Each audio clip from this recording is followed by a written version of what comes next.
안녕하세요. 온땅교회를 말씀으로 섬기고 있는 한성민 목사입니다. 온땅교회 유튜브 채널을 시청해 주셔서 감사합니다. 설교를 들으신 후에 좋아요와 구독을 꼭 눌러주시면 감사드리겠습니다. 온땅교회 말씀 사역에 큰 도움이 됩니다. 오늘도 말씀 안에서 평안하시고 즐거운 하루 되시길 바랍니다. 감사합니다. 구독과 좋아요를 꾹꾹 눌러주세요. 감사합니다. 오늘은 이사야 45번째 시간으로요. 사람의 가르침을 넘어서는 그리스도의 진리라는 제목으로요. 말씀을 나누도록 하겠습니다. 지난주에 그 메시아의 선지자 사역, 선지자 사역은 말씀을 가르치며 증거하는 사역에 대해서 그 가르침의 내용과 가르침의 한계라 그럴까요? 그것들을 살펴보면서 모방의 넘어서는 하나님의 생명의 전달 등등으로 살펴봤는데 말씀 끝나고 이번 주일날 끝나고 계속 이제 말씀 묵상하고 또 이제 저 자신을 돌아보면서 그 가르침의 사역을 제가 그래도 목사라고 하는 위치에서 가르쳐 증거하는 거, 누구 이렇게 뭐 가르치는 게 아니라 가르쳐 증거하는 그 사역을 하고 있는 입장에서 가르침이 너무나 복음 앞에서 소중하고 귀한 것인데 이것이 많이 왜곡되어 있다고 할까요? 그런 부분을 한번 이렇게 묵상하고 고민하고 생각하면서 이렇게 좀 이렇게 나름대로 이 가르침을 넘어서는 그 복음이 우리에게 증거되어지는 내용을 한번 좀 개인적으로 고민해 봤어요. 정답이나 어떤 이런 얘기가 아니라 그렇게 이런 흐름에서 개인적으로 고민하는 말씀의 내용들을 고민한 부분을 이렇게 기록하고 증거하는 거니까 우리 성도님들도 각자 나름대로 각자의 신앙 앞에서 말씀 앞에 서 있는 모습으로 있으니까 한번 이 율법의 가르침을 넘어서는 그 하나님의 언약의 생명을 받은 자로 이 역사를 어떻게 살아가고 해석하고 있는지 한번 이렇게 또 돌아보며 이렇게 또 은혜 나누었으면 좋겠고요. 그래서 한번 개인적으로 제 지난 회심 이후, 신앙생활 이후 얼마 안 되는 시간을 한번 돌아보면서 잠깐 이렇게 간증처럼 이렇게 한번 썼거든요. 한번 보세요. 제가 회심을 하고 교회를 출석한 이유는 기독교 경전이라고 하는 성경 말씀을 잘 배우고 싶었기 때문입니다. 그런데 왜 그런 마음이 들었는지는 모르겠지만 예수님이 말씀하신 것처럼 가난하고 목마른 마음이 오타입니다. 마음이 가득하였기 때문에 그 말씀을 찾고 구하였습니다. 좀 시간이 지나서 신학교를 들어가게 됐는데 신학교에 들어간 이유도 신학교는 이제 사실 목사를 하기 위해 들어간 코스이기도 하죠. 또 이제 목사 이후에 목회학 석사 이후에 신학 석사나 박사를 준비해서 또 그 신학이라는 학문을 연구하는 분도 있는데 일반적으로는 목사라는 일을 하기 위한 그래서 헌신되어지고 소명받는 분들이 이제 가게 되는 일이라고 흔히 이제 알고 있죠. 그래서 교회에서 신앙생활 잘하면 좀 잘하고 좀 이렇게 열심히 하면 어디 가라 그랬어요. 청년 때나 고등학교 때 신학교 가라고 다 우리 형제님들 우리 성도님들 신앙생활 대충 하지 않으셨으니까 그렇죠? 그래서 열심히 하면 신학 좀 가라고 나는 소명 못 받았다고 그렇게 하기도 하셨는데 좀 이렇게 그런 분위기였던 것 같아요. 근데 요즘은 어떤지는 모르겠는데 제가 부교육자를 이렇게 뭐 청년부나 이렇게 중고등부 섬겼을 때는 좀 그런 분위기가 덜했어요. 제 고등학교 때도 이렇게 많이 이렇게 집에 아버지가 장로님이고 어머니가 권사님인데 아들이 좀 공부를 좀 못한다 그래야 되나요? 그러면 이제 이상하게 신학교를 또 가게 돼서 소명받았다고도 하게 하는 분도 있었는데 아무튼 그 신학교는 이제 목회자를 양성하는 곳이었죠. 근데 저의 그 신학교 입학의 그 목적은 목사가 되는 것보다는 물론 직업을 갖고 있었기 때문에 큰 관심도 없었고 말씀을 공부하고 싶었었어요. 교회에서 이렇게 말씀 공부하는데 물어보면은 뭐 원문 어떻게 공부하냐 그러면 이렇게 원어 사전 가르쳐 주기도 하는데 신학교 가면 잘 이렇게 가르쳐 줄 거라고 누가 그래가지고 그냥 뭣더머로 이렇게 갔는데 또 여러 가지 이제 고민도 있지만 아무튼 그 안에서는 많은 신학적인 그런 어떤 지평들 좀 보게 된 거죠. 그 요는 그거예요. 성경 말씀을 잘 배우고 싶다라는 뭐 인생 뭐 얼마나 살아요? 그 하나님 나에게 주신 그 말씀, 은혜, 구원에 대해서 한번 이렇게 잘 깨닫고 이해하고 그럼 좋겠다. 예. 그런 생각이 들어서 이렇게 직장 생활하면서 신학교 공부도 하고 또 이렇게 들어갔는데 야간 들어가 싶었는데 제가 있는 교단에서는 야간이 없다 그래가지고 다 그냥 소위 말해 세속지고 포기하고 그냥 들어가서 이제 전도사로 생활하다가 두 식구였는데 입학하고 새 식구가 됐고 전도사로 교육전도사로 사역하는데 교회에서 사례비 70만 원 주는데 그걸로 3년을 버티면서 이제 온갖 고난과 어려움들을 견디면서 하나님의 그 말씀 전하는 자 훈련 받았죠. 그 요는 하나님 말씀 좀 잘 배우고 싶다는 그런 마음이었어요. 그런 마음 왜 들었을까요? 성도님들 왜 들으셨어요? 그런 마음이요? 신학 수업 마치고 사역을 하면서도 저의 모든 사역은 성경 말씀 잘 가르치는 것으로 집중되었습니다. 그런데 교회의 구조와 행정은 말씀을 가르치고 전하는 것에는 큰 관심을 두지 않았었더라고요. 환경적으로 어려운 상황임에도 불구하고 혈혈단신으로 개척을 하게 된 이유도 이러한 말씀을 제가 공부했다고는 생각했지만 나에게 주신 이 복음의 말씀을 가감없이 정직하게 전하고 싶은 좋은 말로는 소명, 나쁜 말로는 치기 어린 마음이라 그래야 되나요? 인간적인 열심이었겠죠. 이었습니다. 무엇보다도 제가 알고 믿고 있는 이 복음을 가르치고 전하고 싶은 마음이 가득하였습니다. 이사야처럼 예레미야처럼 사도 바울처럼 위필드처럼 저도 그리스도의 복음을 전하며 살고 싶었습니다. 제 생각에 대부분의 성도들은 누군가가 그리스도의 복음을 바르게 전해주지 않고 바르게 가르쳐 주지 않기 때문에. 왜요? 누군가가 그리스도의 복음을 바르게 전해주지 않고 정직하게 가르쳐 주지 않기 때문에 왜곡된 기복주의나 율법주의나 신비주의나 자기 연민 등등의 잘못된 방식으로 그리스도를 믿고 오해하고 있다고 생각했기 때문입니다. 그래서 제가 나라를 구하겠다는 그런 마음은 아니지만 그래도 누군가가 자기 자리에서 정직하게나마 복음을 전하면 사람들은 변화되겠지, 그런 마음이었죠. 그래서 루터가 95교지 방방문을 비텐베르크 성당에 붙여서 부패한 가톨릭을 개혁하였던 것처럼 존 칼빈이 아우구스티누스의 신학을 근거로 다시 성경으로 돌아가자고 하였던 것처럼 계시된 말씀을 그리스도의 진리로 가르치고 전하고자 교회를 개척하였지요. 기특했죠? 기특해죠. 지금도 변하지는 않아요. 이 마음. 이러한 복음에 대한 열정, 그리스도의 진리와 복음의 말씀을 전하고 가르치고자 하는 갈망은 여전히 많은 목회자들과 성도들의 마음에 소명과 헌신이라는 이름으로 자리 잡고 있죠.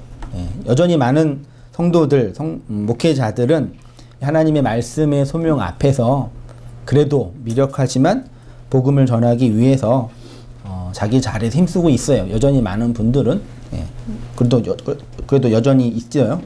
그러나 우리 교회들의 영적인 형편은 점점 더 깊은 어둠에 거하고 있는 것 같아요. 말씀을 가르치는 일과 그리스도의 복음을 전하는 일을 안 하는 것은 아니지만 교회의 영적인 상태는 점점 더 깊은 침체에 빠지고 있는 듯 해요. 그래서 개혁교회는 항상 개혁을 외쳤습니다. 개혁교회의 캐치프레이즈 중에 하나가 개혁교회는 계속 개혁돼야 한다. 우리가 믿고 있는 이 개신교는 개혁교회라 그래요. 카톨릭에서 나왔으니까. 그리고 개혁을 위해 교회가 해야 할 가장 중요한 일 중에 하나가 뭐라고요? 복음을, 그리스도의 말씀을 잘 가르치고 잘 전하는 거죠. 이거는 2000년의 교회 역사 동안 이 명제는 한 번도 변하지 않았어요. 지금도 왜곡된 복음 속에 있는 우리가 생각하는 그런 교회라고 할지라도 우리는 그리스도의 복음을 대충 가르치고 왜곡된 복음을 전해요. 그런 교회 있어요? 없단 말이에요. 자기가 공동체가 믿고 있는 그 진리를 힘써 전하고 있는 거예요. 열심을 내고 있다는 얘기입니다. 그래서 구약 성경뿐만 아니라 신약 성경도 복음 전함과 가르침을 교회의 지상사역의 가장 중요한 것이라고 생각하고 있습니다. 마태복음 28장 18절 이하 있죠? 한번 같이 읽어보시겠습니다. 시작. 예수께서 나와 말씀하여 이르시되 하늘과 땅의 모든 권세를 내게 주셨으니 그러므로 너희는 가서 모든 민족을 제자로 삼아 아버지의 아들과 성령의 이름으로 세례를 베풀고 내가 너희에게 분부한 모든 것을 가르쳐 지키게 하라. 볼지어다 내가 세상 끝날까지 너희와 항상 함께 있으리라 하시리라. 이거를 흔히 이제 그 복음주의 선교 단체에서는 뭐라고 해요? 예수님의 지상 명령이라고 아주 말 잘 붙였어요. 좋은 말이죠. 예수님이 마지막 유언이잖아요. 제자들을 향해서 뭐 하라 그래요? 복음을 전하는데 가르치라고 하는 거죠. 그래서 제자들의 소명은 뭐예요? 1차적으로 가르치는 거였어요. 로마서 10장을 제가 볼게요. 누구든지 주의 이름을 부르는 자는 구원을 받으리라. 그런즉 그들이 믿지 아니하는 일을 어찌 부르리요? 듣지도 못한 일을 어찌 믿으리요? 전파하는 자가 없이 어찌 들으리요? 보내심을 받지 아니하였으면 어찌 전파하리요? 기록된 바 아름답도다 좋은 소식을 전하는 자들의 발휘함과 같으리라. 그러나 그들이 다 복음을 순종하지 아니하였도다. 이사야가 이르되 주여 우리가 전한 것을 누가 믿었나이까 하였으니 그러므로 믿음은 들음에서 나며 들음은 그리스도의. 그러면 누군가가 그리스도의 말씀을 믿기 위해서는 누군가가 뭐 해야 돼요? 그리스도의 복음을 들려줘야 되죠. 이거는 누가 하는 거예요? 그리스도의 복음을 들려주는 건 누가 하는 거예요? 사람이 하는 거죠. 그렇죠? 이건 여러분 잘 생각해야 돼요. 그래서 선교학적으로 전 세계 인구와 종족 중에 그리스도의 복음을 듣지 못한 사람들을 선교학에서는 뭐라 그래요? 미전도 종족이라 그러죠. 그래요. 선교에 별로 관심이 없죠. 소위 이 지구에 이제 10포리 윈도 상에 있는 미전도 종족이 꽤 많이 있는데 그분들 그 종족의 문제는 뭐냐면 복음을 성경을 증거하려고 해도 성경이라는 문자를 이제 번역해야 되잖아요. 근데 문제는 그분들의 나라의 민족의 종족에 문자가 있어요, 없어요? 문자가 없으니까 성경을 번역도 안 되고 그러니까 그들의 언어로 복음을 증거하기가 매우 어려운 거예요. 그래서 선교학자들이 이제 힘을 모아서 어떻게 해서든지 성경을 번역하자라는 그런 운동이 지금도 되고 있어요. 이 말씀을 근거로 누군가가 말씀을 전해야지만 그들의 복음을 들을 수 있고 믿음이 생길 수 있다. 요는 맞지요. 근데 이걸 우리 입장으로 생각해 보세요. 말씀을 이렇게 누군가가 들려주면 주위에 들으세요? 들어요, 안 들어요? 뭐 듣는 분도 계시지만 대부분 다 안 들어서 말이 안 통하잖아요. 그러니까 이거는 뭐냐면 물리적으로 외적으로 귀에 들리는 영역이 아니라 그 내적으로 들리는 그리스도의 복음이란 얘기예요. 이해되시나요? 그러니까 밖에서 예수님 믿으세요라는 인간의 언어가 아니라 예수님 믿으세요라는 인간의 언어를 통해 오늘 설교로 보면 그거를 뛰어넘어 그 마음에 들려지게 하는 그 그리스도를 믿게 하는 그거는 인간이 못한다는 얘기예요. 그래서 우리의 전한 것을 누가 믿었냐, 누가 순종했냐라고 이사야가 반문하는 거라니까요. 아주 중요한 영역이에요. 그러니까 단지 미전도 종족이나 복음을 한 번도 듣지 못한 사람들의 영역이 아니라 여전히 지금도 우리에게도 유효하게 나타나고 있는 말씀이라니까요. 아무리 기회되고 믿어 해도 승질만 내죠. 설교를 아주 탁월하게 설교하는 설교자 설교를 들려줘도 화만 내잖아요. 그러니까 속에서 들리지 않는 언어라는 얘기라니까요. 그 요는 이거죠. 그리스도의 말씀이란 얘기예요. 인간이 대변하고 설교나 가르침으로 증거되는 1만 마디 말이 아니라 깨닫게 되어지는 5마디의 그 진리의 말이 그리스도의 말이라니까요. 그게 들려져야지 믿음이 생겨요. 그냥 나가가지고 이렇게 복음을 전하고 십자가를 전하면 다 복음을 전했다. 그건 아주 1차적이고 아주 원시적인 복음 전도죠. 디모데후서 4장 2절 같이 읽어보시겠습니다. 시작. 너는 말씀을 전파하라. 때를 얻든지 못 얻든지 항상 힘쓰라. 범사의 오래 참음과 가르침으로 경책하며 경계하며 권하라. 디모데에게도 바울이 말씀을 전하라라고 이렇게 명령하고 권면하고 있죠. 스가랴, 에스라, 에스라 7장 10절 제가 볼게요. 에스라가 여호와의 율법을 연구하여 준행하며 율례와 규례를 이스라엘에게 뭐하기로요? 가르치기로 결심하였다. 제가 이런 말씀을 청년 때 많이 보면서 그렇지, 누군가가 말씀을 잘 가르치면 그들이 마음에 그리스도를 향한 믿음이 생기지 라고 확신을 가졌죠. 이거는 근데 반은 맞는 거예요. 근데 지난주 설교도 그렇고 이번 주도 그렇지만 사람은 가르침으로, 사람의 가르침으로 이 그리스도의 생명이 증거돼요, 안 돼요? 그럼 안 가르치면 되는 거예요? 그건 아니죠. 근데 그 가르침 때문에 그 사람이 그 복음을 듣는 건 아니지요. 그러니까 우리 가족이나 자녀나 친지들이 내가 아무리 전해도 말씀을 전하지 않으면 마음이 어떠세요? 화나요? 편하세요? 안 편하다고. 사실 어떤 의미에서는 그런 부담감도 필요하지만 어떤 의미에서는 그것도 우리의 영역이 아닌 거예요. 그래서 한 부분에서는 자유를 필요도 있겠어요. 하나님이 너가 네 가족도 구원 못 시키고 왜 그렇게 살았어라고 저한테 뭐라고 할까요? 할 것 같아요? 좀 할 것 같기도 하는데 안 하시겠죠. 그러면 우리는 뭐 그런 거 안 전하 그냥 나만 잘 믿으면 되겠네요라고 말할 수 있겠죠. 근데 그런 영역이 아니라는 얘기죠. 보다 더 근본적이고 초월적이고 그 원천적인 밖에서 들어오는 복음의 이야기라는 얘기죠. 이렇게 한번 제가 얘기해 보겠습니다. 이렇게 성경은 가르침으로 복음을 전하라고 말하고 있습니다. 그건 구약도 마찬가지고 지난주는 구약 살펴봤고 신약도 마찬가지입니다. 그리고 이 가르침의 가장 기초적인 의미는 정보와 지식을 전달하는 것이겠죠. 정보와 지식을 잘 전하기 위해서 반드시 선행돼야 할 게 있는데 그거는 정의를 내리는 거예요. 누가 그러는데 이름은 그 사람을 이름 속에 가두는 거다라고 하더라고요. 맞나요? 저는 뭐예요? 이름이 한성민이잖아요. 근데 저는 한성민이라고 정의 내릴 수 없는 그 무엇이었죠, 원래? 철학적으로 좀 생각해 보면은요. 근데 저희 부모님이 너는 한성민이야 딱 이름을 정해버리니까 그 한성민이라는 이름의 틀에 딱 갇히게 되는 거예요. 그래서 한정민 그러면 돼요, 안 돼요? 안 되는 거예요. 농담처럼 들리지만 그 이름에 딱 갇히는 거예요. 그걸 정의가 가지고 있는 그 긍정적인 부분이기도 하지만 부정적인 부분이기도 해요. 그러니까 지식은 정의를 내린 정보예요. 자, 이분이 하나님입니다.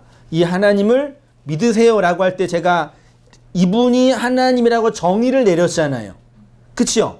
근데 그것이 성도들, 사람들 마음에 들어갈 때는 제가 정의 내린 그걸로 들어가는 게 아니란 말이에요. 그거를 뛰어넘는 내 밖에서 역사하는 누가 계셔요? 하나님의 성령이 계신단 말이에요. 성도는 이걸 감지하고 인정하고 알고 있는 자리니까요. 그러니까 어떤 의미에서는 뭐 저도 포함되지만 우리는 정말 믿음이 없어요. 말씀을 배우고 나름대로 신앙생활을 한다고 하는데 정말 성령 하나님 그리스도의 능력이 그 말씀으로 지금도 역사하고 있다라는 그 진짜 믿음이 없을 때가 너무 많은 것 같아요. 저를 보면서.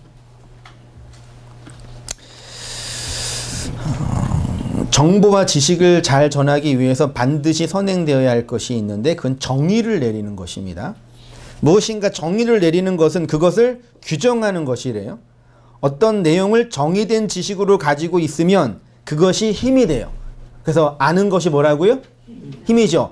안다는 얘기는 뭘 정의를 내린 걸 갖고 있는 거잖아요. 쉽게 말하면 그걸 율법이라 그러는 거예요. 그걸 많이 가지고 있으면 뭐예요? 그게 힘이 된단 말이에요. 세속 철학에서도요. 사람들이 정보와 지식을 소유하고 싶은 이유는 그것이 뭐가 되기 때문에?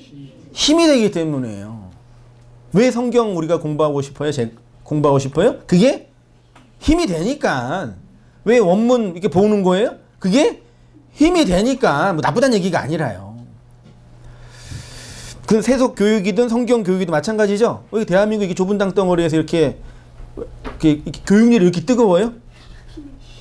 다 경험했잖아요. 조금이라도 더 배워야지. 그게 힘이 되니까. 그 경쟁에서 이길 수 있으니까요. 지식은 그래요. 제가 이렇게 그리스도의 말씀을 갈망하고 간절히 구하는 이유는 무엇 때문이었을까? 저도 생각해 봤거든요.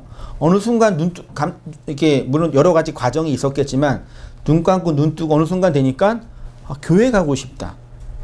말씀을 듣고 싶다. 말씀을 배우고 싶다라는 그 속에 소리가 들리는 거죠. 그런 갈망이 생긴 거죠. 아마 대부분 다 그런 게 있으셨을 거예요. 그게 무엇 때문이었을까? 한번 생각해 봤어요. 내가 그 정의된 지식을 갈망하는 이유는 지식의 힘을 가지고 싶었기 때문이었을까? 내 자신에게 물어봤습니다. 한번 성도님도 한번 생각해 보세요. 이렇게 저보다 더 많은 신앙의 연배와 더 많은 인생 경험 속에서 이 복음과 말씀을 따라 이렇게 하나님이 인도하시는 과정들이 다 있으시잖아요. 어떻게 이 길에 들어오시게 되셨어요? 질문도 웃기네. 어쩌다가 이렇게 되셨어요? 고개를 절로절로 흔드시면 어떡해요? 후회하시는 거예요? 무엇인가 결론은 내 밖에서 당기는 게 있었던 거잖아요. 내 밖에서 나를 끌고 가는 게 있었다는 얘기잖아요.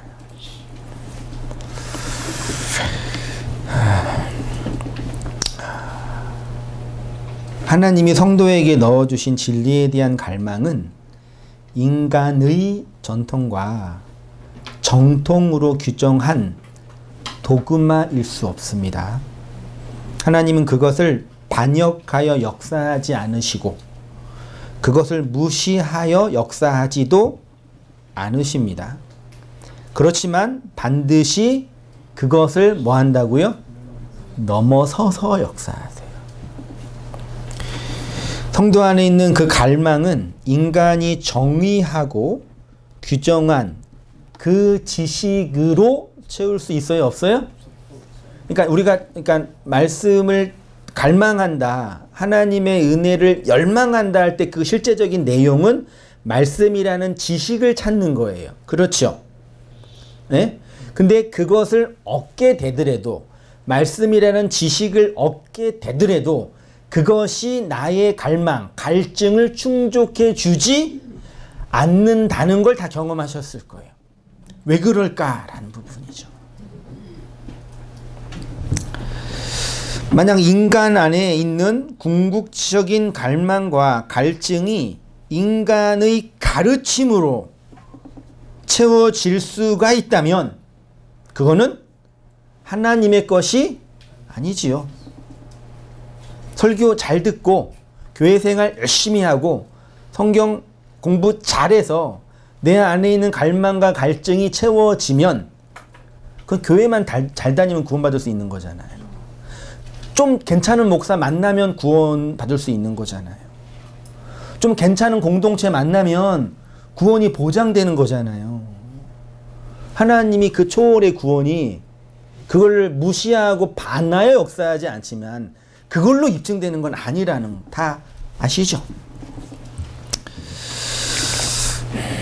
만약 인간 안에 있는 궁극적인 갈망과 갈증이 인간의 가르침으로 채워질 수 있다면 그것은 복음일 수 없고 그리스도의 진리일 수도 없습니다. 이러한 가르침을 성경은 이사야는 특히 사람의 가르침이라고 정의 내렸어요.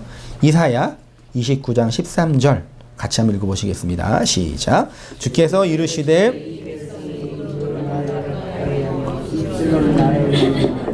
그들의 마음은 내게서 멀리 떠났으니 그들이 나를 경외함은 사람의 계명으로 가르침을 받았을 뿐이니라. 그러니까 여기에서 이스라엘 백성과 하나님과의 차이가 있는 거죠. 이스라엘 백성은 나름 열심히 하나님을 뭐 한다 그래요? 그 입술로 공경하지 않으면 어떻게 공경해요? 마음으로 어떻게 공경해요?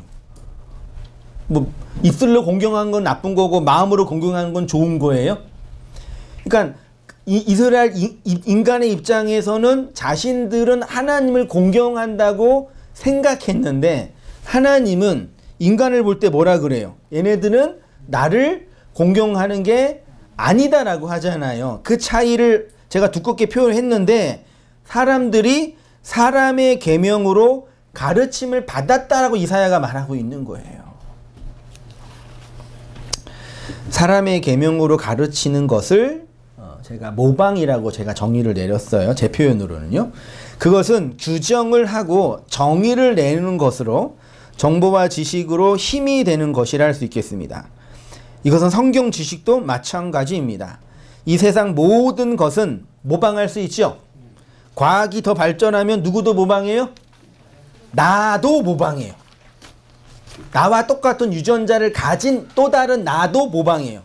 그게 과학적으로 이미 아마 가능성이 있어요. 부분적인 클론이 지금 가능하거든요. 체세포나 이런 것들. 그래서 부자들은 자기 세포 빼놓고 이렇게 저장했다가 나중에 아프면 그거 한다 그러잖아요. 실제로 이제 가능할 거예요. 나랑 똑같은 클론이 나와요. 그러니까 인간의 과학이 발전하면 인간도 모방할 수 있죠. 아무리 발전해도, 아무리 과학이 고도 문명으로 발전해도 인간이 절대 모방할 수 없는 게 있어요. 그게 뭐예요? 인간 아래에 있는 거 모방할 수 있어요. 인간 위에 있는 건 못해요. 그게 뭐예요? 그게 하나님이잖아요. 나는 나를 또 다른 나로 모방할 수 있잖아요. 인간은. 근데 하나님은 인간이 모방해요? 못해요? 못하는 거란 말이에요. 아무리 인간이 능력이 있어도요.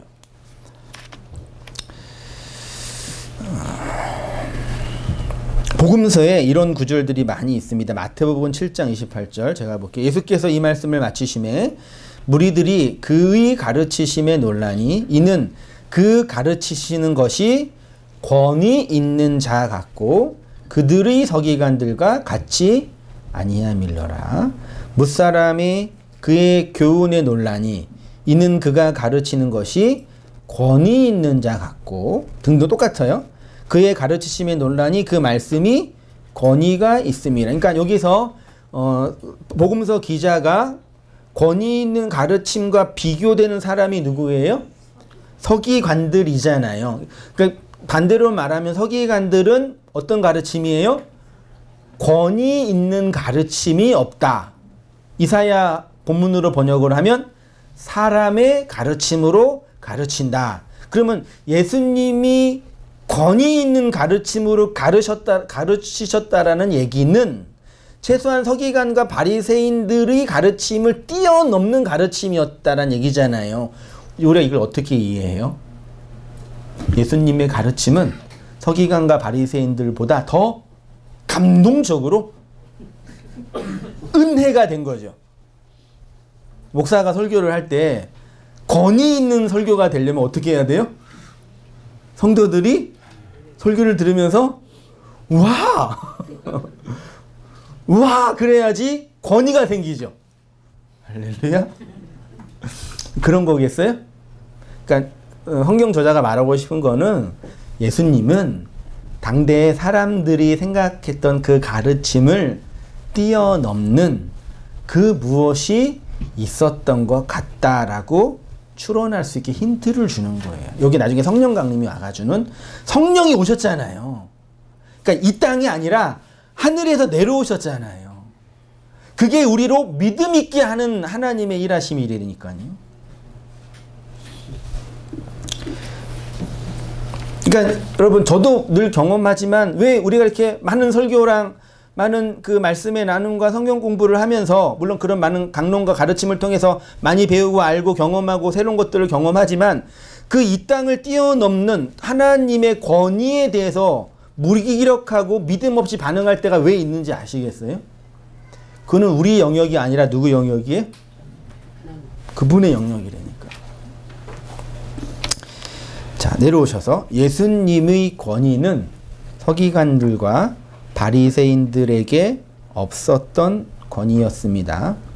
사람의 가르침, 정통으로 도구화된 지식을 뛰어넘는 영역을 권위라고 했습니다.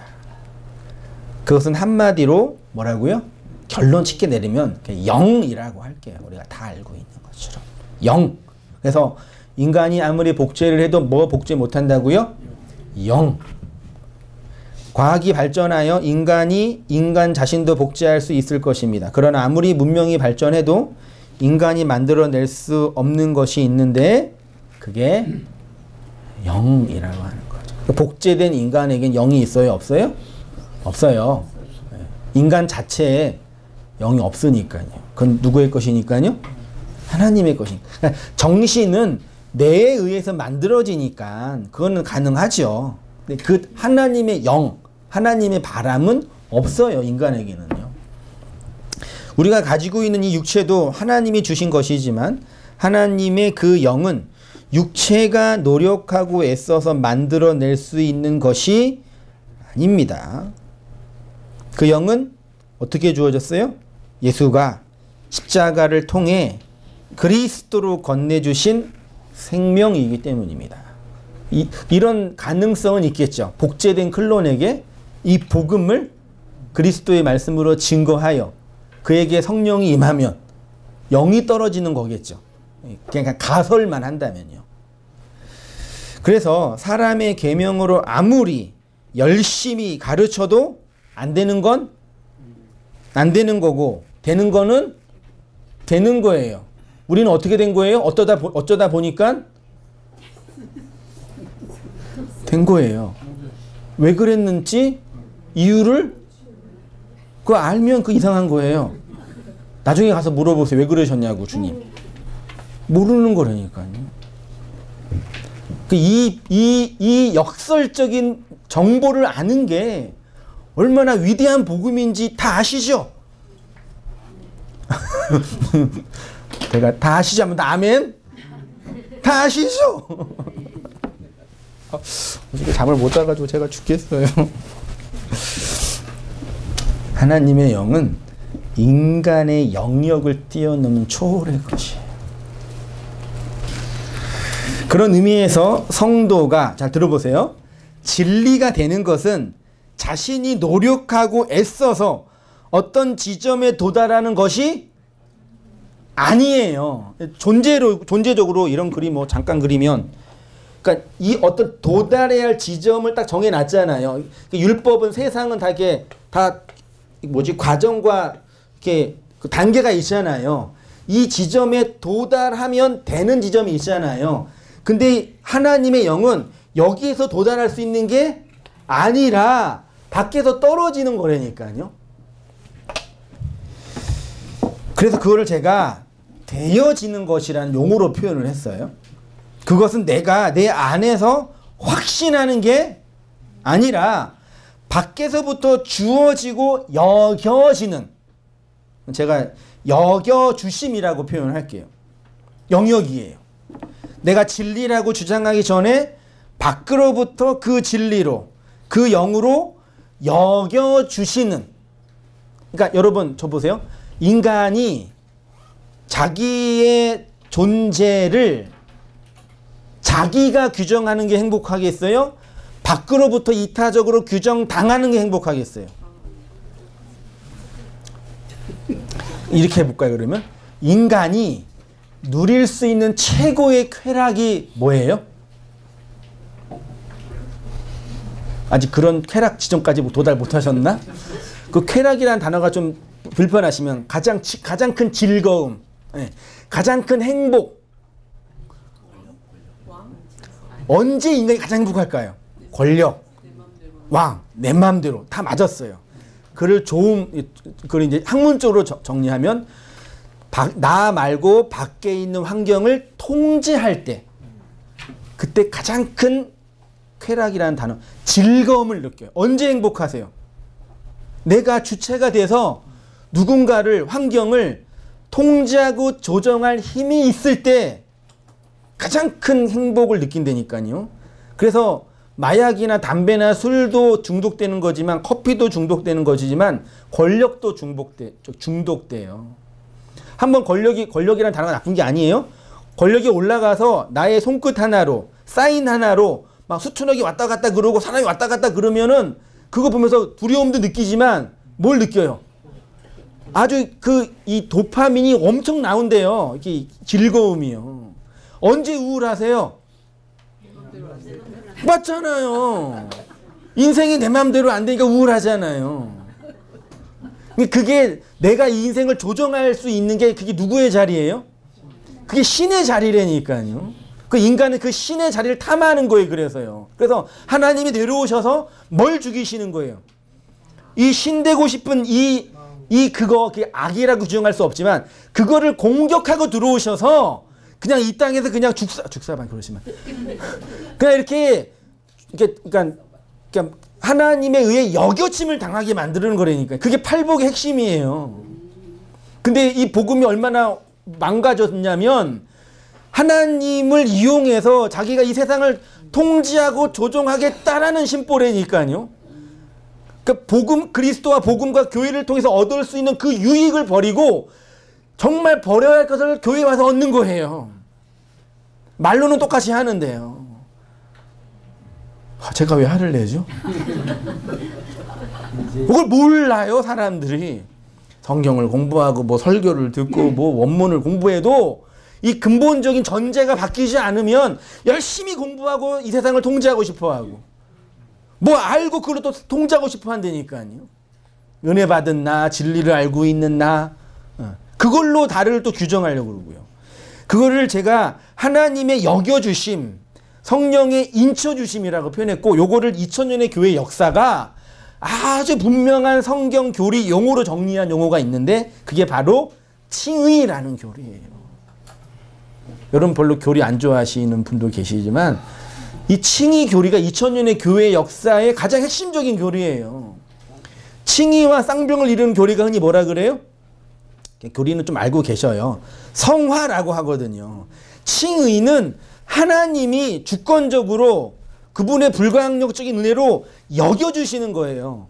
폭력적으로 들어와, 폭력의 단어 그렇지만 주권적으로 들어와서 그분이 끌고 가시는 거예요.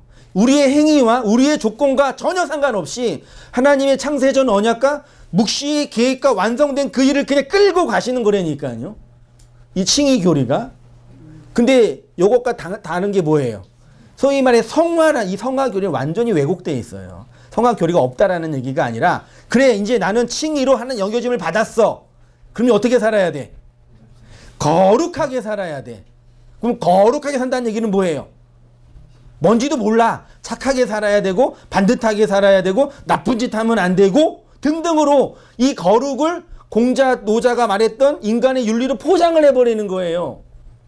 그러니까 이 성화 교리가 나쁜 게 아닌데 요놈을 오해하고 있다니까. 맞는 그리스도인. 이 그리스도의 의, 하나님이 여겨주시는 십자가에서 완성한 그 의를 버리고 인간의 열심으로 포장한 그걸로 요거를 포장하고 있는 거예요. 교리적으로 볼 때 한국교회, 그러니까 전 세계 복음의 핵심의 문제는 이 두 문제예요. 그래서 어떤 신학자가 21세기의 신학의 태제는 칭의교리라 얘기한 거예요. 맞아요. 잘 생각해 보세요. 율법교회나 기복교회나 기타 등등의 교회랑 묵시복음에서 어떤 교리적 차이가 있는지 아시겠어요? 신학적으로 이거예요. 하나님의 여겨주심, 하나님의 주권 앞에 끌려가는 성도의 그 모습이 구원의 핵심이라니까요. 근데 우리는 인간의 선악과 먹은 인간의 본능은 누군가가 나를 여겨주는 게 못마땅해요. 그 세상에 제일 불쌍한 사람이 누구예요? 목사죠. 왜요? 목사는 언제 목사가 돼요? 나 신학교 나왔어요. 나 한국의 가장 큰 교단에서 안수 받았거든요. 나 목사예요. 맞아요, 틀려요? 맞지요. 근데 진짜 목사는 어떻게 해야 돼요? 성도가 저를 뭐라고 불러줘야 돼요? 뭐 그냥 이게 그냥 일반적으로 집사, 권사, 장로, 목사처럼 이렇게 뒤에 있는 어떤 그런 일반적인 호칭이 아니라 그 우리가 예의상 불러주는 용어고, 그럼 저한테 한성민 씨 그러면 되시겠어요? 그럼 안 되잖아요. 뭐 그래도 상관은 없지만, 예. 그럼 안 되자. 그러니까 느낌이 좀 안 좋잖아요. 그러니까 그런 어떤 그런 게 아니라 밖에서 말씀을 전하고 복음을 가르치는 일을 하는 자로서 그거는 그 일을 받는 자가 불러줄 때 내가 목사가 되는 거지. 그러니까 얼마나 힘들어요. 목사라는 그 본질적인 존재를 규정하는데. 제가 아무리 노력해도 애써도 밖에서 날 목사로 평가해 주지 않으면 저는 목사일 수 없는 거예요. 제가 목사 얘기만 예를 들어서 그렇지 다 성도의 존재는 내가 이 안에서 무슨 노력을 해서 애를 써서 만들어내는 게 아니라 그거는 어떤 의미에서 하나님이 다 무시하는 것처럼 보인다니까요. 아, 그거 말고 네가 노력하게 애쓰는 게 뭐 괜찮은데 그거 말고 너는 내가 여겨줘야 돼. 여기에서 성도가 다나토스로 죽는 거예요. 그렇게 죽으신 거죠?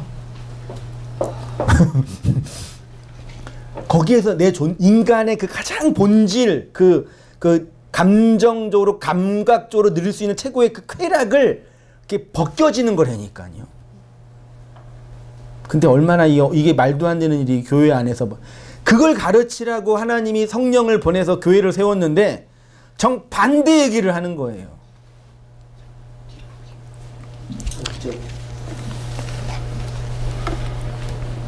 가르침이라는 명목으로. 그러니까 잘 배워서 나를 포장하는 방식의 복음 이거죠. 그래서 사람의 계명으로 아무리 열심히 가르쳐도 안 되는 건 안 되는 거고 되는 건 되는 거. 읽었네요. 여겨주심, 인쳐주심으로 가능한 것입니다. 내가 하나님을 잘 섬겨야 구원받을 수 있다고 생각하는데 아닙니다. 하나님이 나를 뭐 해주셔야 돼요? 그러니까 뭘 해도 안 돼요. 네? 하나님이 여겨주시는 주권 앞에 서 있는 가난한 마음, 목마른 심령이 아니고서는 답이 없는 거라니까요. 그래서 예수님이 구원받은 성도 교회의 가장 큰 복, 팔복을 말하면서 심령이 가난한 자, 애통하는 자, 그 밖에서 주어진 그 가난함으로 목말라 하는 자를 표현하는 거예요. 제가 처음 회심하고 교회에 오거나 말씀을 공부하고 싶었던 그 마음의 본질은 뭔지 몰랐는데 시간이 지나고 신학을 공부하고 과거를 회상하고 나를 돌아보니까 그렇지. 우리 엄마 아빠가 넣어준 것도 아니고 내가 노력해서 만든 것도 아니라 어느 순간 갑자기 뭐가 날 끌고 가는 주권이었다는 얘기죠.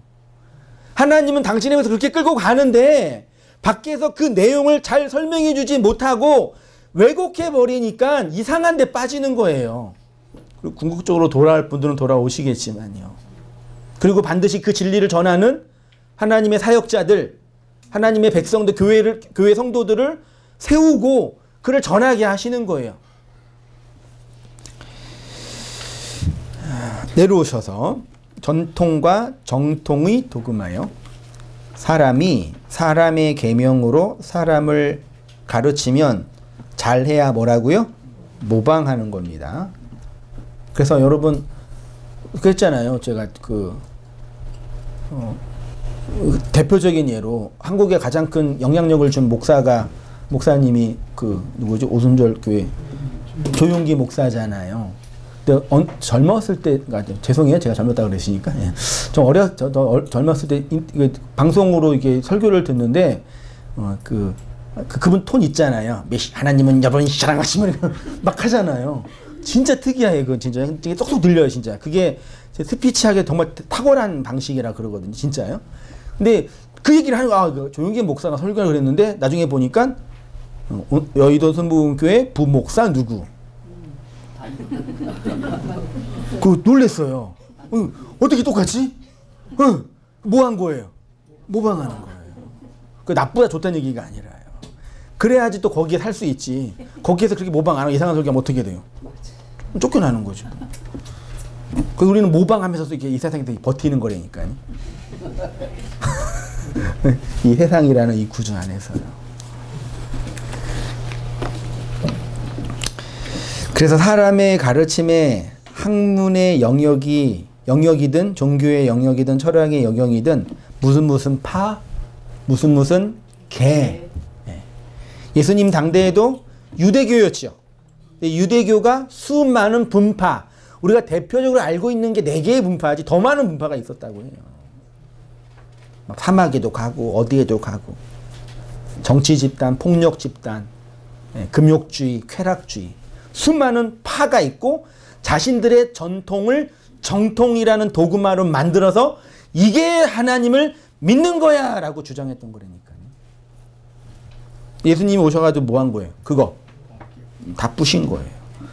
바리새파도 부시고 SNF파도 부시고 열심당원도 부시고 사도계타도 부시고 다 부신 거예요.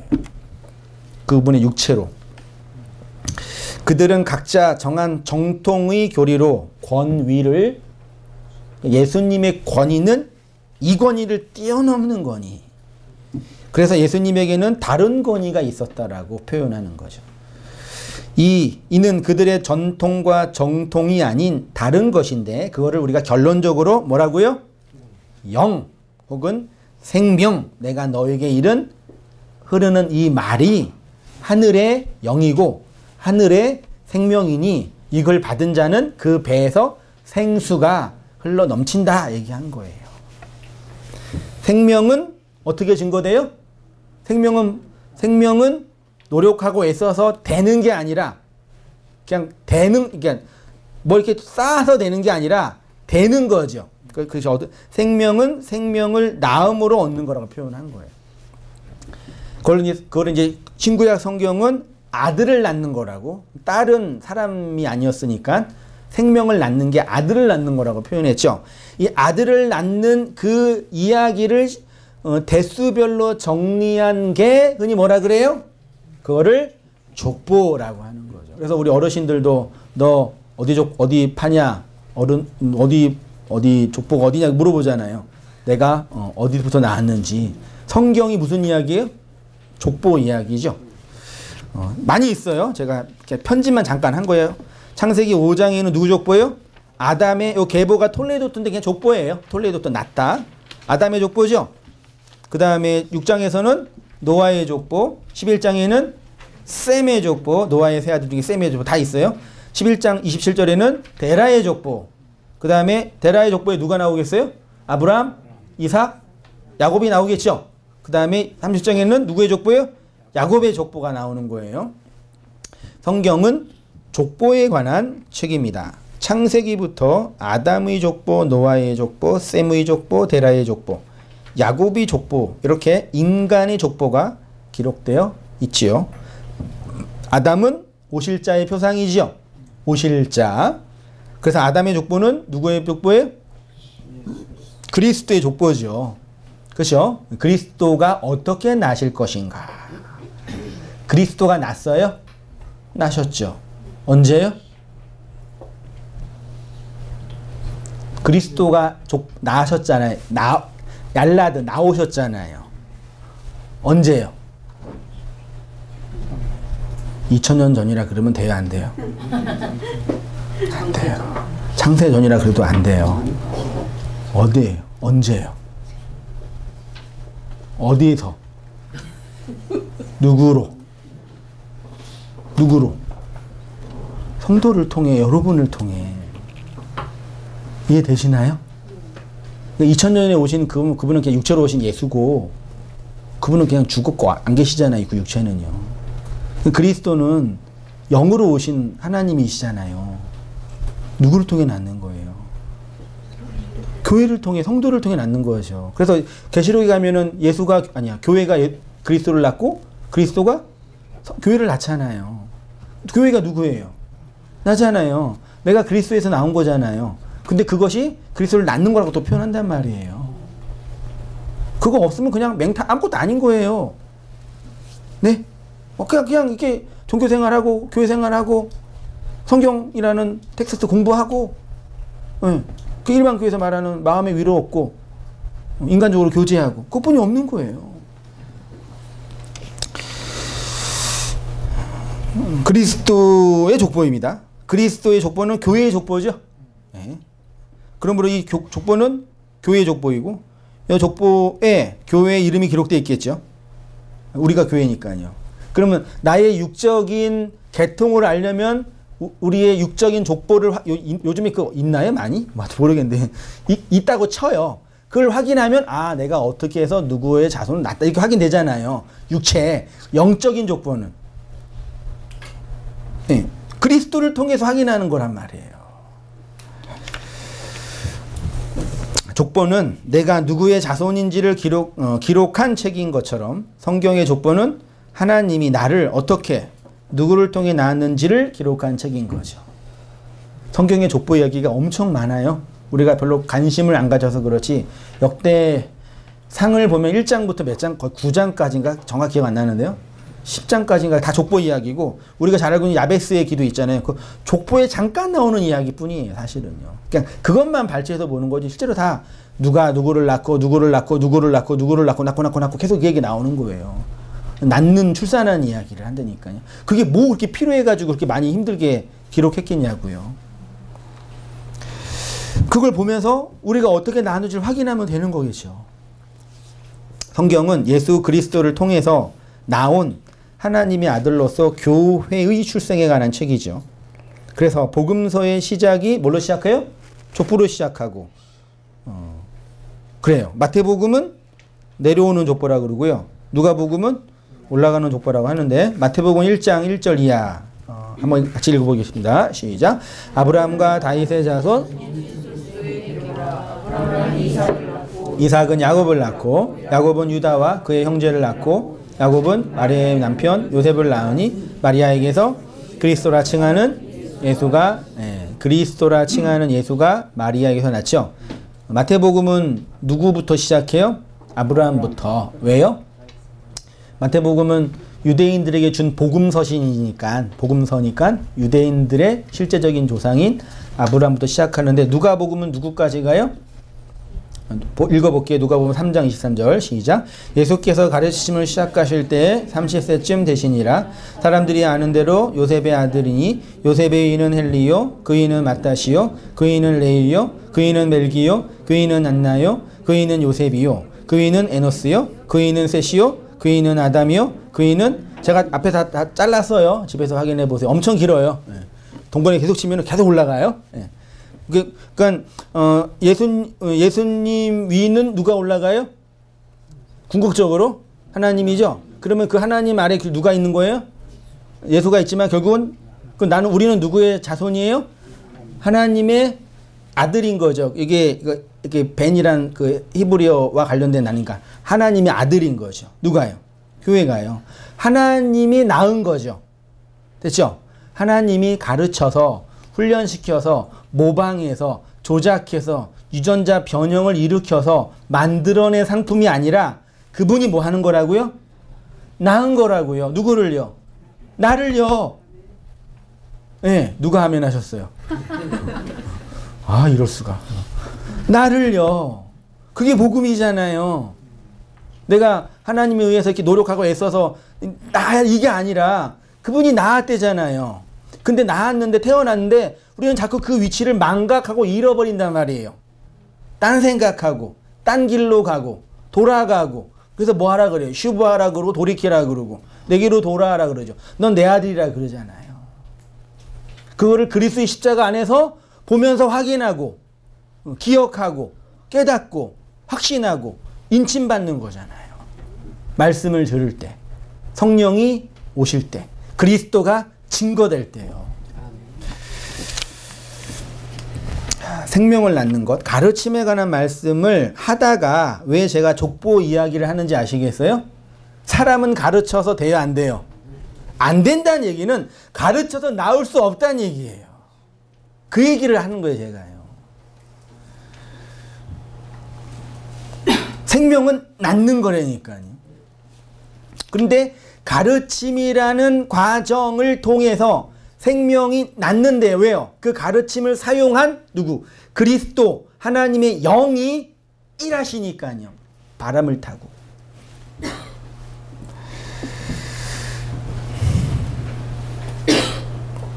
그래서 우리의 현실적인 필요는 두 가지 양극단을 조심해야죠. 그래, 그럼 가르치는 거 인간의 노력, 인간의 수고 이거 쓸데없고 그냥 영이 뿅 하면 돼. 요런 것도 경계해야 되고 내가 반드시 해야 되고 내가 아니면 안 되고 민족이 역사적 사명을 띠고 이 땅에 태어난 나인 것처럼 교회를 개척하여 하나님의 나라를 내가 아니고서는 이 교회가 안 된다고 하는 것도 위험한 거죠. 그러니까 교회를 자식에게 물려주면 돼요? 안 돼요? 영적인 자식에게 물려줘야지. 왜 육적인 자손에게 물려줘요? 그 육체 교회 그거는요. 예? 자기 영적인 자손에게 물려되는 대부분 큰 교회는 뭐가 있어요? 거기에 뭐가 있기 때문에. 예? 돈 너무 좀 슬프다. 회계문의가 이렇게 다 연결되어 있으니까요. 평생 동안 일군 내 사업장인데 사단법인 세금도 안 내는 좋은 사업장인데 실제로 제가 들었어요. 그러니까 제 동기죠. 예, 얼굴도 모르는 동기인데 큰 교회 담임 목사가 된 거예요. 어디 부천인가 어느 교회. 왜 됐냐면 아버지가 갑자기 돌아가신 거예요. 아버지가 그게 목사인데 자기는 이제 부목사로 갔는데 아버지가 돌아가시니까 어머니가 이제 정치력을 발휘해가지고 장로님 몇 명 해가지고 딱 목사를 다 세운 거예요. 근데 딱 교회가 반쪽이 났어요. 반쪽이 3분의 1 3분의 1분이 못 얻는 거예요. 그래도 해요. 왜요? 되니까. 네. 딱 통방이 나온 거예요. 목사 돼도 어디 가서 이거 하겠어? 해보니까 3분의 2 나가. 괜찮아.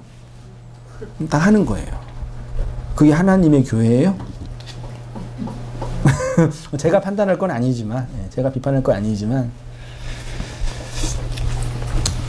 그 큰 교회가 나쁜 것도 아니고, 열심히 사역한 목회자가 뭐 나쁜 것도 아닌데, 그렇게 특별하게 하나님 열심히 그렇게 했었으면, 그 영적인 자식에게, 육체의 자식과 영적인 자손이 같은 건가, 그러면?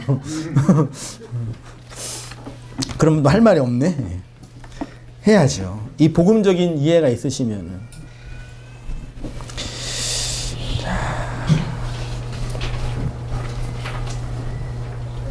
인간의 가르침은 우리를 하나님의 아들로 낳게 하는 생명의 힘이 없습니다. 생명은 생명을 통해서 건네지는 것이기 때문입니다. 씨를 가진 자가 씨를 전할 때 생명이 절단되는 것이죠. 그 씨는 누구만 가지고 있어요? 그리스도만 가지고 있잖아요. 자칼이신 남자이신 그리스도만 가지고 있잖아요.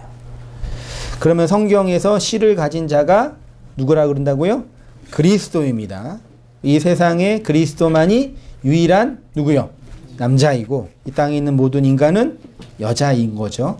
남자인 그리스도가 십자가에서 그리스도라 칭하는 예수가 십자가에서 생명의 씨를 뿌려 죽고 여자인 그의 교회가 씨를 받아 그리스도를 잉태하고 낳는 이야기가 구원의 이야기인 거죠. 그러니까 하나님이 그 씨를 가진 그리스도를 통해 그의 말씀 안에서 교회의 누리를 낳는 이야기가 성경의 족보예요. 그러니까 족보를 계속 읽다가 누가 누구를 낳고 누가 누구를 낳고 죽었다 재미없잖아요. 그치요? 근데 그 이야기를 그리스도의 십자가 그 생명의 씨를 뿌려서 아들을 낳는 이야기로 딱 겹치면은 교회의 족보가 되는 거죠. 영적인 족보가. 우리가 교회로 출산하는 그 이야기에 똑같은 이야기가 되는 거죠. 성경의 족보의 이야기가 이런 이야기인 것입니다. 그리고 이 족보가 요한계시록에 가면은 어떻게 표현됐냐면 생명책이라는 용어로 표현됐어요. 제 해석이에요.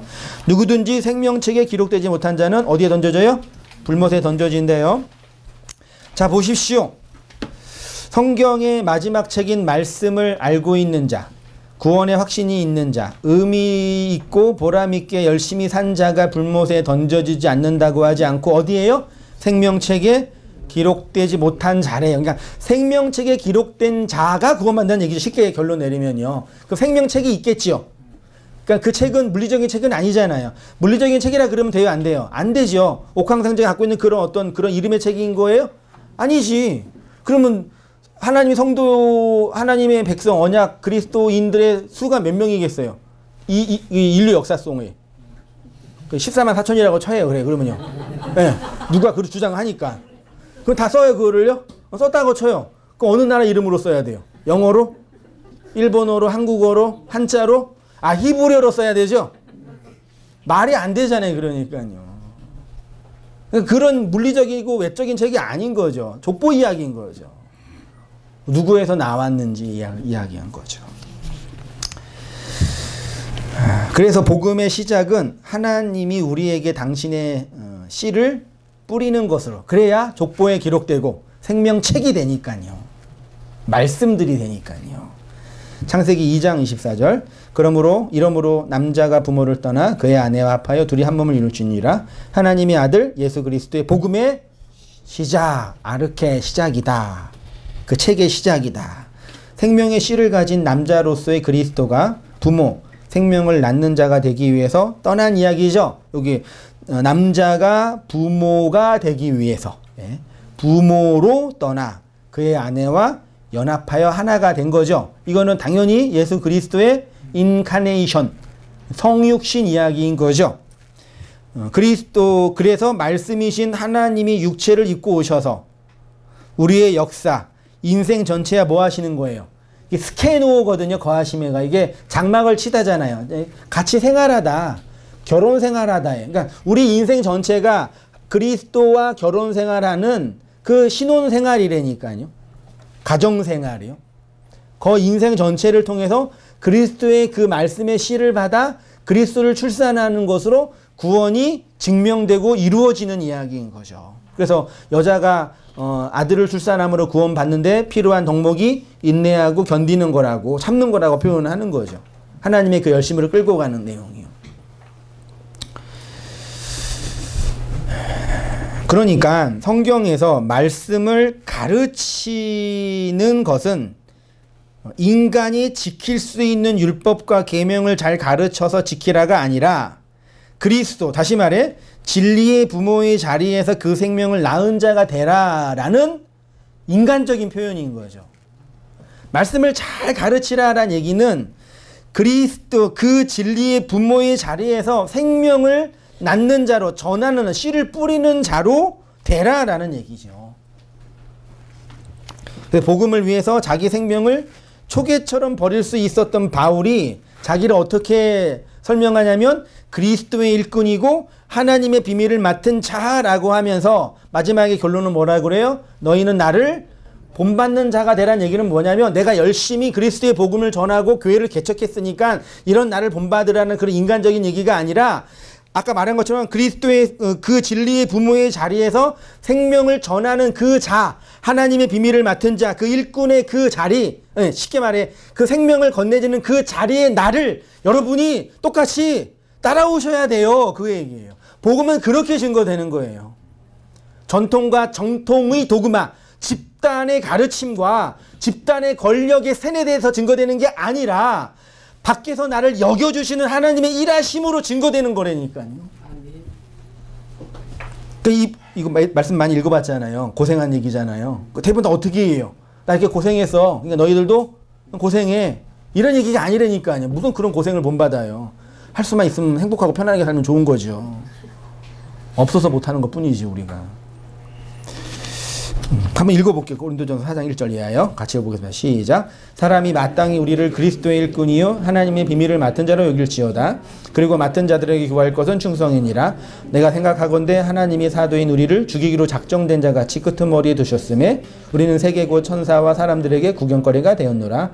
우리는 그리스도 때문에 어리석으나 너희는 그리스도 안에서 지혜롭고 우리는 약하나 너희는 강하고 너희는 존귀하나 우리는 피천하여 바로 이 시각까지 우리가 줄이고 목마르며 헐벗고 메맞으며 정처가 없고 또 수고하여 친히 손으로 일을 하며 모욕을 당한 즉 축복하고 박해를 받은 즉 참고 비방을 받은 즉 권면하니 우리가 지금까지 세상에 더러운 것과 만물의 찌꺼기 같이 되었도다. 내가 너희를 부끄럽게 하려고 이것을 쓰는 것이 아니라 오직 너희를 내 사랑하는 자녀같이 권하라는 것이라. 그리스도 안에서 1만 스승이 있으되 아버지는 많지 아니하니 그리스도 예수 안에서 내가 복음으로써 너희를 낳았습니다. 그러므로 내가 너희에게 권하노니 너희는 나를 본받는 자가 되라. 15절 보세요. 그리스도 안에서 누구요? 1만 스승. 이게 그 율법교사거든요. 만. 예. 그 1만 달란트 빚진 자 1만 마디 말 있잖아요. 율법의 그 가르침의 스승은 다예요. 예. 그렇게 말씀을 전하는 거예요. 근데 그걸로는 그리스도 그 아버지의 마음 그리스도인을 낳는 건 아니란 얘기죠. 그러니까 그 아비된 나처럼 너희도 그 생명을 전하는 자로 있기를 바란다 라는 이야기인 거죠. 그거를 성경이 히브리어의 아부라는 단어로 표현했잖아요. 아부가 원래 알렙과 베이타 가장 기초적인 단어예요. 아주 쉬워요. AB예요. 그냥 AB. 모든 건 다 AB로 시작하잖아요. 영어의 AB, 수학의 AB 그러잖아요. 아부, 하나님의 집이에요. 그게 성전이거든요. 그게 아버지예요. 지금 대한민국이 조국 때문에 정신이 없는데 어저께도 그게 그 하는 거 보니까 어제는 목사가 나와서 막 얘기하더라고요. 누구 정치적인 입장이 아니라 그분이 막 강의하는데 다른 얘기는 다르는데 그 서초동 길이잖아요. 거기에 큰 교회 하나 있잖아요. 신흥 교회 있잖아요. 그러면서 여러분 저 큰 교회에 하나님이 계시지 않습니다. 그러는 거예요. 맞아요, 틀려요? 맞지요. 하나님은 성전에 계셔요. 아버지의 집에. 그 정확하게 군이 본 거예요. 그러면 좀 아쉬운 얘기가 하나님은 여기 우리 함께 계십니다. 그래서 그랬죠. 그거는 아닌 것 같는데 앞에는 맞았는데 뒤에는 좀 아쉽더라고요. 이해는 해요. 이해는 돼요. 예. 우리와 함께 하시는 그게 이제 거의 진보 신학, 민중 신학의 핵심이거든요. 고난 받는 자와 함께 하시는 하나님이라고 표현하거든요. 그러니까 우리의 정치적인 현실 때문에 이렇게 싸우고 있는 그 현실이지. 그게 하나님이 그거 가지고 아유 니네 그렇지는 않으시죠. 근데 분명히 그 교회는 계시지도 않아요. 네. 그러니까 예배당이 화려한 게 나쁜 게 아니에요. 그거 왜 뭐라 그래요, 그거를요. 왜 그걸 비난하는지 모르겠어요. 그게 나쁜 게 아니라 그게 하나님의 집이라고 다 믿고 있는 게 바보 같은 얘기니까요. 그러니까 하나님은 거기에 계시지 않고 아부, 스케노, 말씀이 육체의 우리 가운데 거하실 그 하나님의 집, 그 성전된 그리스도와 신부된 가정을 꾸미고 있는 우리의 시간에 공간에 우리와 함께 계시는 거예요. 그걸 임마누엘이라고 표현한 거란 말이죠. 그래서 아들을 낳는 것으로 그걸 설명하시는 거죠. 그래서 너희는 나를 본받으라 그런 거예요. 우리한테 얘기하시는 거죠. 복음은 그렇게 하나님에 의해서 끌려가는 자를 통해 증거되는 거니까요. 그러니까 여러분 더 힘내셔야 돼요. 네? 더 애쓰셔야 된다니까요. 이것도 율법적으로 듣지는 마세요. 그 하나님의 열심으로 우리를 아버지의 집으로 끌고 가시는 성전으로 세워가는 하나님의 그 갈망이 우리를 끌고 간다니까요. 맨 처음 저도 보니까 제가 왜 그런 갈망과 갈증으로 이렇게 찾는지 몰랐는데 지나고 지금 얼마 안 되는 인생 20년도 넘는 인생 돌아보니까 잠깐 봐도 그 하나님의 열심과 이끄심을 끌고 가는 거예요. 앞으로도 그렇게 가시겠죠. 우리 인간적으로 내가 고생할 수도 있고 어려움을 당할 수도 있겠죠. 병에 걸릴 수도 있고 그건 다 인간의 모습 중에 하나겠죠. 그렇지만 하나님은 그 영혼의 하나님의 초월을 지금도 낚시로 잡아서 끌고 가시는 일을 하고 계시는 거죠. 그게 성도의 안식이고 찬송입니다. 마지막 읽고 마치겠습니다. 바울을 본받는다라는 것이 어떤 것인지 아시겠습니까? 그리스도의 일꾼 하나님의 비밀을 맡은 자가 결국 1만 스승으로 율법의 교사가 아니라 교회를 낳는 그리스도의 자리, 생명의 자리, 신부의 자리에 있는 것이라고 합니다. 바울의 이 지점을 동일하게 경험하는 것이 우리 교회의 역사이고 그리스도인들의 삶입니다. 세상은 언제나 세상의 일로 변합니다. 좋게 보면 진보하는 것이고 나쁘게 보면 퇴보하는 것입니다. 그러나 이 세상에서 영원히 변하지 않는 영원한 진리가 그리스도에게 있습니다. 우리가 이렇게 남자이신 그리스도를 통해 생명을 낳는 신부가 되는 것, 이것이 복음의 진리는, 이 복음의 진리는 변화되는 이 세상 가운데서 언약의 기둥으로 세워진 영원한 하나님의 약속입니다. 이 언약 안에서 그 생명으로 살아가는 우리 모든 성도님 되시기를 주님의 이름으로 축원드립니다. 네, 기도하겠습니다. 하나님 아버지,